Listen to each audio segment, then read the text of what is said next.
Hello friends, welcome to our channel Suswadu foods. ఈరోజు మనం లడ్డుని ఎలా తయారు చేసుకోవాలో చూద్దాం. ముందుగా బౌల్ తీసుకొని దాంట్లో 2 కప్స్ శనగపిండిని వేసుకోవాలి. తర్వాత కొద్దిగా వాటర్ వేసుకుంటూ దీన్ని మనం మిక్స్ చేసుకోవాలి. అటు గట్టిగా కాకుండా ఇటు మెత్తగా కాకుండా మొత్తం దీనిని ఇలా మిక్స్ చేసుకోవాలి. తర్వాత దీనిలో చిటికెడు వంట సోడాని వేసుకోవాలి.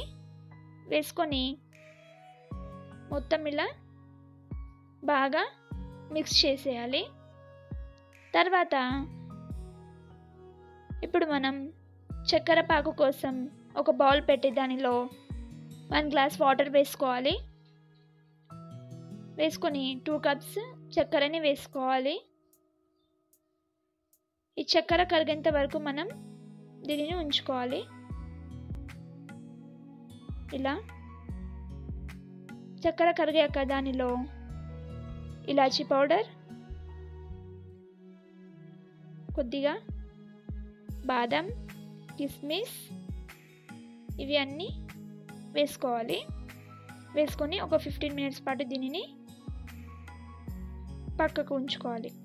తర్వాత ఇప్పుడు మనం కడాయి పెట్టి ఆయిల్ వేసుకొని ఆయిల్ వేడయ్యాక దానిలో ఈ జొల్లడ తీసుకొని ఒలిసిన జొల్లడ తీసుకొని దాని మీద పిండి వేసి ఇలా రౌండ్ అంటూ ఉంటే ఇలా కింద వస్తున్నాయి కదండి, అలా వస్తాయి.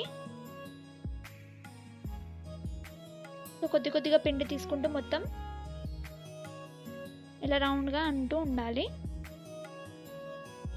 వీడియోలో చూస్తున్నారు కదా అలా. తర్వాత రెడ్ కలర్ అయ్యేంత వరకు వీటిని మనం ఫ్రై చేసుకోవాలి. ఫ్రై చేసుకొని ఒక ప్లేట్లో తీసుకోవాలి. తర్వాత ఇప్పుడు ఈ చక్కెర పాకంలో కొద్దిగా చల్లారాక దీనిలో మనం ఇప్పుడు తయారు చేసుకున్నామంటే వాటిని దీనిలో వేసేసుకోవాలి. వేసుకొని మిక్స్ చేసుకోవాలి. చూసారా ఎంత బాగున్నాయో? చాలా బాగుంటుందండి. మీరు తప్పకుండా ట్రై చేయండి. ఈ వీడియో కనుక నచ్చినట్లయితే లైక్ చేయండి, షేర్ చేయండి, సబ్స్క్రైబ్ చేయండి.